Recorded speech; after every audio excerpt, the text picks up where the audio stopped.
இந்த water bottle collection தான் வந்து இன்றைக்கி பார்க்க போகிறோம். இந்த கடையில் நிறைய வந்து வச்சுருக்காங்க. வெரைட்டி நமக்கு வந்து என்ன ரேட்டுக்கு வேணுமோ எல்லாமே வந்து கிடைக்கிற மாதிரி இருந்துச்சு.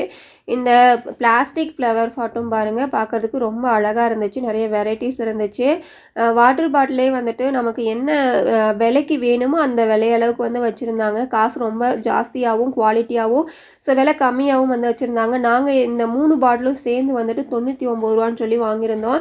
வெளியில் எங்கேயாச்சும் போனோம் அப்படின்னா தண்ணி நிறைய எடுத்துகிட்டு போகிற மாதிரி வெயில் காலத்தில் இருக்கும் இல்லையா, அப்போ வந்து தேவைப்படும் அப்படின்னு சொல்லிட்டு.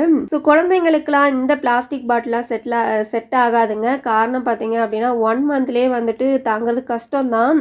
என் பசங்க ஃபஸ்ட்டு ஸ்டார்டிங்கில் ஸ்கூல் போகும்போது இந்த பிளாஸ்டிக் பாட்டில் வாங்கி கொடுத்து நானே ஓஞ்சு போயிட்டேன். அதுக்கப்புறம் வந்துட்டு இப்போது ஸ்டீல் பாட்டில் தான் வந்து வாங்கி கொடுத்துட்ருக்கேன். அது பரவாயில்ல, ஒரு 2 வருஷமாக வந்து யூஸ் பண்ணிகிட்ருக்காங்க. அப்படியே யூஸ் பண்ணி கூட 2 பாட்டிலை வந்துட்டு உடைக்கல, தொலைச்சிட்டு வந்துட்டாங்க. இது போல ஒரு என்டர்டைன்மெண்ட்டான வீடியோஸ்க்கு சேனல் சப்ஸ்கிரைப் பண்ணி ஃபாலோ பண்ணுங்கள். தேங்க்யூ.